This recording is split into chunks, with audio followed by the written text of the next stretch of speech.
Madam हमारी delivery की date तो निकल गई, जो हमारी एलएमपी से डेट थी और जो हमारी सोनोग्राफी से डेट थी वो दोनों ही डेट्स निकल चुकी हैं और हमें कुछ भी तकलीफ नहीं हो रही है, कुछ पेन्स नहीं आ रहे हैं, तो हमें आगे क्या करना चाहिए? हम कितने दिन तक और नॉर्मल डिलीवरी के लिए वेट कर सकते हैं, पेन्स आने के लिए वेट कर सकते हैं? नमस्ते, मैं डॉक्टर शुभी पाटिल, सेहत हॉस्पिटल बुरहानपुर से गायनेकोलॉजिस्ट एंड आईवीएफ कंसल्टेंट हूँ। आज इस वीडियो में हम इसी बारे में चर्चा करने वाले हैं कि यदि आपकी डिलीवरी की ड्यू डेट निकल चुकी है तो आप लोग डिलीवरी की डेट निकलने के बाद कितने दिन तक वेट कर सकते हैं, और यदि आपकी डिलीवरी की डेट निकल जाती है तो आपको क्या क्या प्रिकॉशंस लेने चाहिए और आपको आगे क्या करना चाहिए, ये सब इस वीडियो में हम लोग जानेंगे। तो वीडियो में एंड तक जरूर बने रहिए और वीडियो को बिल्कुल भी स्किप मत कीजिए। देखिए, जो आपकी 9 मंथ की जर्नी होती है वो पूरा टर्म 40 वीक्स का होता है। तो जो आपकी डेट रहती है उसमें 9 मंथ्स और 7 डेज ऐड करके आपकी डेट निकल के आती है। ये तो आपकी डेट से आपकी डिलीवरी की डेट हो गई। यदि आपके पीरियड्स रेगुलर हैं तो ये डेट आपकी डेट आप मान सकते हैं। उसके बाद में जो फर्स्ट सोनोग्राफी की जो डेट होती है वो भी आपकी एग्जैक्ट डेट रहती है, तो आप वो डेट भी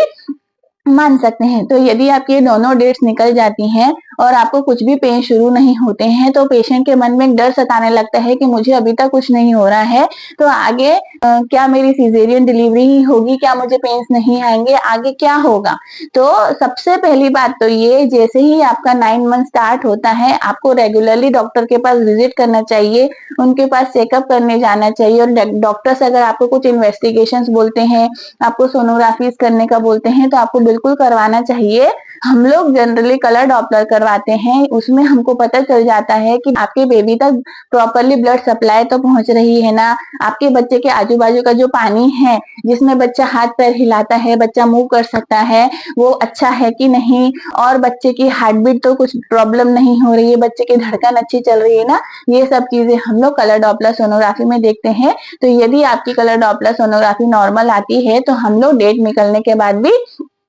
7 से 8 दिन तक वेट कर सकते हैं। तो ये जो पीरियड रहता है उसमें हमको बिल्कुल ध्यान रखना है कि हमारा बेबी मूवमेंट कैसा हो रहा है। आपको daily fetal movement count DFMC जो काउंट है वो डॉक्टर्स आपको समझाएंगे कि आपको दिन भर में, आपको सुबह ब्रेकफास्ट के बाद, आपको लंच के बाद और आपको डिनर के बाद 1-1 घंटे तक बिल्कुल उस पर ध्यान रखना है कि आपका बेबी कितनी देर मूव कर रहा है। अगर आपको उसके पैटर्न में थोड़ा सा भी चेंज नजर आता है तो आप तुरंत डॉक्टर के पास जाइए। तो ये तो हो गया कि आपको खुद ये चीज ध्यान रखनी है कि आपका बेबी कितना मूव कर रहा है। यदि आपको लगता है कि आपका बच्चा थोड़ा सा भी कम मूव कर रहा है तो आप डॉक्टर के पास बिल्कुल जाइए। डॉक्टर्स आपका चेकअप करके एक NST करके टेस्ट होता है, जैसे नॉन स्ट्रेस टेस्ट बोलते हैं, जो कि आपके गर्भ में बच्चे का एक ECG निकाला जाता है। जैसे हमें अगर सांस लेने में कुछ तकलीफ होती है तो हमारा कैसे ECG निकलता है, वैसे ही गर्भ के अंदर जो बेबी पल रहा होता है उसका भी NST करके टेस्ट होता है, जो कि ECG जैसा ही होता है। उसमें हम लोग देख लेते हैं कि यदि कुछ चेंजेस आ रहे हैं, मतलब बच्चे को सांस लेने में तकलीफ हो रही है, तो हम इमीडिएट स्टेप लेने का बोलते हैं। और यदि वो टेस्ट नॉर्मल रहता है तो हम लोग बोलते हैं कि आप 2 से 3 दिन आप और वेट कर सकते हैं, उसके बाद वापस से आइए, वापस से हम लोग NST करते हैं। और यदि हमको ऐसा लगता है, पेशेंट का एग्जामिनेशन करके हम लोग पर वेजाइनल एग्जामिनेशन भी करते हैं। अगर हमें लगता है कि बच्चेदानी का मुंह जो है वो सॉफ्ट हो रहा है, बच्चेदानी का मुंह नरम होके खुल रहा है, धीरे धीरे इफेसमेंट हो रहा है, बच्चेदानी का मुंह पतला हो रहा है, बेबी का हेड नीचे है, एंगेज है, स्टेशन उसका घट रहा है, मतलब पहले बच्चा ऊपर था, -3 स्टेशन पे था, फिर -2 स्टेशन पे, -1 स्टेशन पे आया, बच्चे का सर नीचे आ रहा है, बच्चेदानी का मुंह खुल रहा है, तो हम लोग वेट करने का बोलते हैं। और इसके बाद में भी यदि आपकी डेट निकल के 7 दिन हो जाते हैं, उसके बाद में भी अगर सब कुछ नॉर्मल है, फिर भी आपको कुछ पेन्स नहीं आ रहे हैं, तो फिर हम आपको एडमिट होके लेबर इंड्यूस करने की सलाह देते हैं। इसका मतलब ये हुआ कि हम लोग आपको नीचे से कुछ दवाई या फिर जेल डालते हैं, उससे आपके जो हार्मोन्स रिलीज होते हैं और उससे आपके बॉडी में ऑक्सीटोसिन हार्मोन डेवलप होता है और आपको कॉन्ट्रैक्शंस आने स्टार्ट होते हैं और आपका सर्विक्स सॉफ्ट होना चालू होता है और आपको पेन्स आते हैं और धीरे धीरे करके आपकी डिलीवरी हो जाती है। उसके बाद में यदि आपका हमने इंड्यूस किया, उसके बाद में भी आपको पेन स्टार्ट नहीं हुए और बच्चे की धड़कन हमको ऐसा लग रहा है कि कुछ कम या ज्यादा हो रही है, तो फिर हम आपको बोलते हैं कि आपके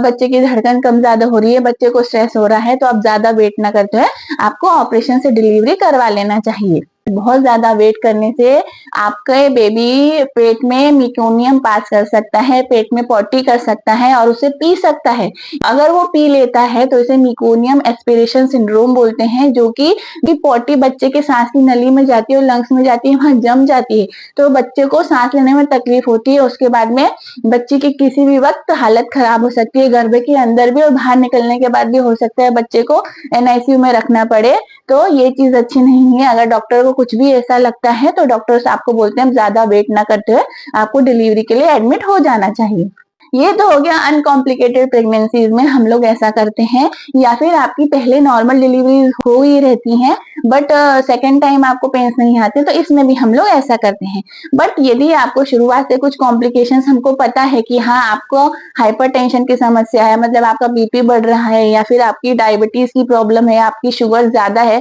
जिससे बेबी का वजन ज्यादा है, अगर ऐसा कुछ भी होता है, या फिर बच्चे की ग्रोथ रिस्ट्रिक्ट है, बच्चा कमजोर है, या फिर बच्चे के आसपास का लाइकर कम है, तो हम बोलते हैं कि अब आपकी डेट से आगे बिल्कुल मत वेट कीजिए। भले ही सब कुछ नॉर्मल है फिर भी आपको एडमिट होके या तो लेबर इंड्यूस करेंगे, आपकी जो परवेजेनल एग्जामिनेशन है वो करके अगर फेवरेबल रहेगी कि हाँ आपकी नॉर्मल डिलीवरी हो सकती है, तो या तो लेबर इंड्यूस कराइए, या फिर डॉक्टर्स अगर बोलते हैं कि आपको